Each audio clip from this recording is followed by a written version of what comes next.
My name's Austin Valentino. I'm the Aquatics Program Coordinator for Truckee-Donner Recreation and Park District.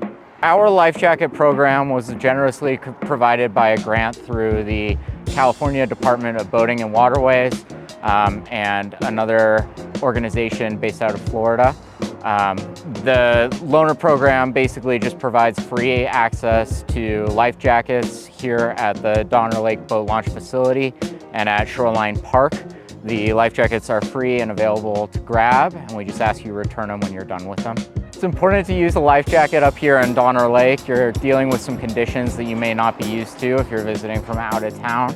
Our water up here is largely snowmelt. It's incredibly frigid, and there is a definite risk for cold shock when you're entering the water, especially if you are unprepared to enter the water.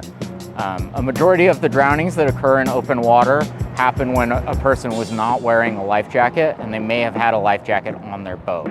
So please wear your life jacket. My name is Isabel Wogsland. My name's Lance Wogsland. The thing that really set us off into doing this is that there were some drownings on Donner Lake, so we wanted to do something about it. I reached out to two organizations, CETO and the Division of Boating and Waterways, to apply for some grants because they allocate some resources. Like the sign comes from the Division of Boating and Waterways. Both of them donate life vests. So I sent out a couple grant applications, and we got the sign and some life vests.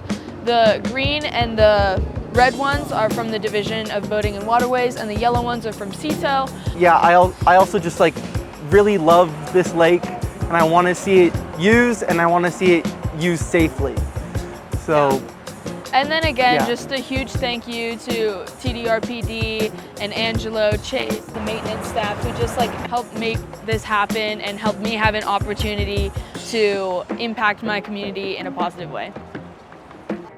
With the 4th of July weekend, we're expecting heavy use along Donner Lake and our local waterways. Please take some time to familiarize yourself with the rules on the water. Please recreate safely, and we hope to see you back again soon.